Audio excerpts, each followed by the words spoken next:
Hi అండి. ఎవరో చేసిందని మేము ఇరుక్కుపోయినట్లయింది. ఏమైందో చెప్తాను. ఫస్ట్ వీడియోకి ఒక లైక్ చేసి సబ్స్క్రైబ్ చేసుకో. అసలుకే సమ్మర్ హాలిడేస్ కదా, అందరూ కూడా ఊర్లు వెళ్ళిపోయారు. లిటరల్ గా ఉండటమే పెద్ద తలనొప్పి. ఒక్కొక్కరు ఒక్కొక్క టైంకి ఇస్తూ ఉంటారు డబ్బులు. వాటన్నిటిని లాస్ట్ వరకు జాగ్రత్తగా భద్రంగా ఉంచాలి. పొరపాటున ఏదైనా అవసరం ఉందని ఖర్చు పెట్టేసాం అనుకోండి, అందరూ ఇచ్చే టైంకి అవన్నీ సెట్ చేయడం అదొక పెద్ద తలనొప్పి అయిపోతుంది. గ్రూప్ లో అయితే నెలకొకరు కడుతూ ఉంటారు. ఇక ఈ నెల కట్టవలసిన వాళ్ళు అయితే ఊరు వెళ్ళిపోయారు. అది కూడా మనకే చుట్టుకుంటుంది అనమాట. ఎవరు లేకపోయినా మనమే వెళ్ళి కట్టాలి. నెక్స్ట్ వాళ్ళకి ముందు వాళ్ళకి ఇద్దామంటే మేమెందుకు కట్టాలి, మేము కట్టమనేసి అంటారు.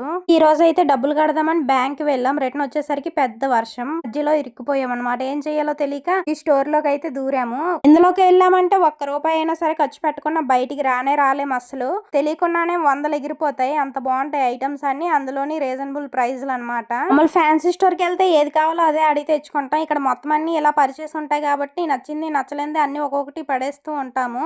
నచ్చితే ఒక లైక్ చేయండి. అలాగే మరిన్ని ఇలాంటి వీడియోస్ కోసం మన ఛానల్ ని సబ్స్క్రైబ్ చేసి ఫాలో అవడం అసలు మర్చిపోకండి. Thank you for watching. By.